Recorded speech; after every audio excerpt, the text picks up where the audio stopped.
Hello everyone, it is Republic Studs here to review set 75288, the AT-AT, coming with 1,267 pieces, coming with 6 minifigures and retailing for $150.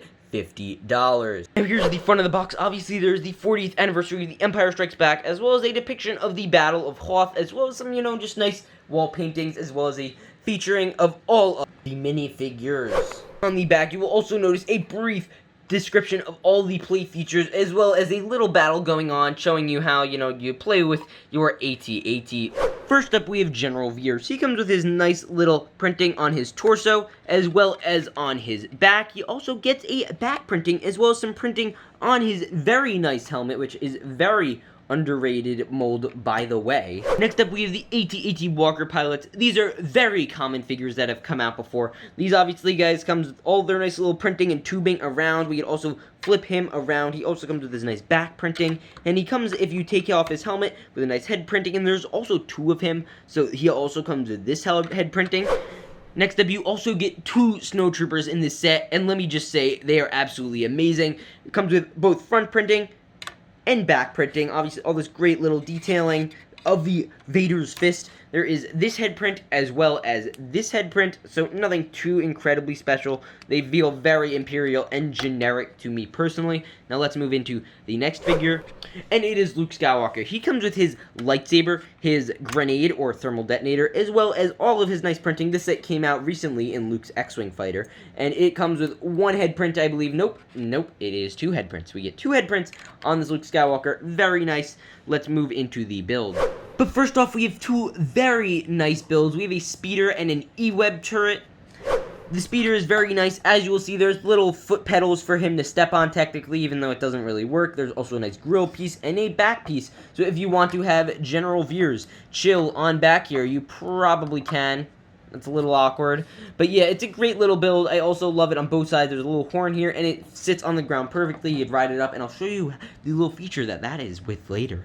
You also get a very nice E-Web turret design. You get the 3 little legs as the blasters, this little center clear piece, as well as my favorite personal use is this little BB-9E head usage, as well as the lightsaber. It makes for a great E-Web and just a great overall build. Here is the little E-Web, and right next to it is the absolutely enormous all-terrain armored transport walker. Now this giant camel comes with 4 legs, a crazy sized hole, as well as a nice little head that swivels from side to side. First off, I'll let you notice all the nice little greebling on the legs.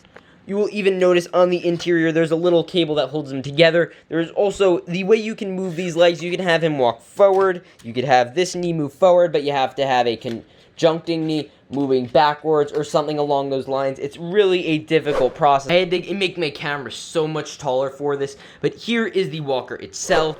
First up, obviously, I want to show you the interior of the walker. You get 4 nice little seats. Obviously, this thing came apart. On the interior, you will notice a little string, which we will get to in a moment. But first, I would like to show you how the speeder works. Now, all you have to do is open up this back door area. You can open this up. Just pop it down. There's also this nice little greebling down here, by the way. I really love this, showing like the little canister under the walker.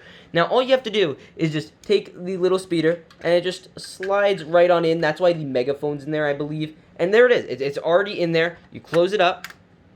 Very nice. And then all you got to do is, you see it little there. That's it. And then also, if you want, you could have your armies sitting in here. You could add more or little chairs as you want. If you want to take out the chairs, this is just the most minifigure friendly way to do it. There's also, obviously, it opens up on both sides. There's a little piece here that is easy, and it will help you lift it up, also maintaining the structural support. And you'll lift this part up. Same sort of thing. There's except a little, I believe, cable type thing there.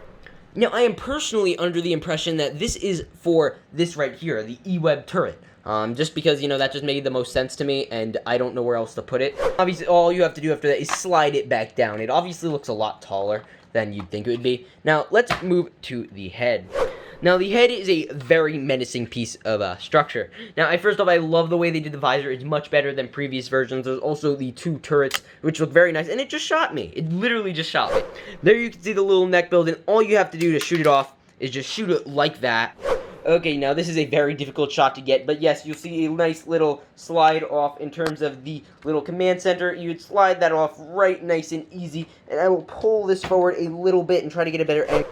Now, obviously, you will notice there is enough room for both our little AT-AT pilots as well as general viewers to all sit in here nice and snug. There is also some command panels all over in here. If you notice, I can't even get my lights up here because this thing's so darn tall, but there is nice little command panels all throughout there. You guys know what that's like, and it closes like a beauty. It looks great. Personally, I wish if they were to cover this Technic piece up with something, if it was at least to be not blue, like they could have used a gray one. But other than that, it looks great. Now, here's one of my personal favorite features of any LEGO set at all. There is a little area in here that you just ruffle on down, and you just push it down until you start to get a little Luke Skywalker to come down from the AT-AT. It looks like this is the second time it's pooping out something. First time it pooped out the speeder, now it's pooping out Luke, and he could come all the way up, and he could cut open the little area with his lightsaber. I'll show you that now.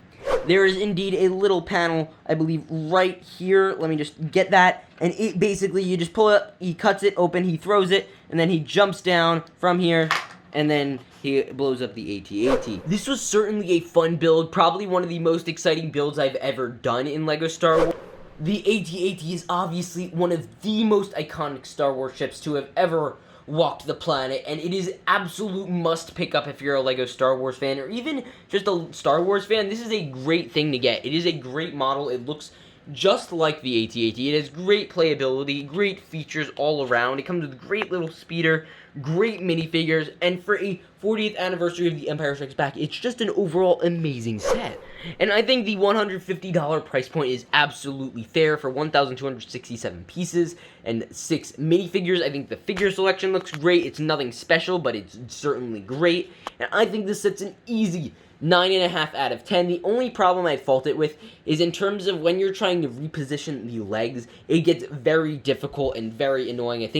I don't know how they'd make that easier, but I think they could figure something along with that. But other than that, it's an amazing build, and maybe the little twirl down mechanism, that could have been an easier function than shoving your finger in there and, like, slowly spinning it down. I think we could have had something better than that, but I think a 9.5 out of 10 is fair. You must pick up this set. And even if you're not a huge fan of the originals for whatever reason, you could convert this into a Republic Walker. I've seen people in the I know in the Clone Wars they were in use a bit, so you could transform it into be some sort of Clone Trooper Walker, like really anything, a Clone Trooper transport, Stormtrooper transport, First Order Trooper transport. It's worth it for any army. It's great, and I will see you all in the next one. Hope you guys all enjoyed this quick review. Remember to peace out and stay awesome.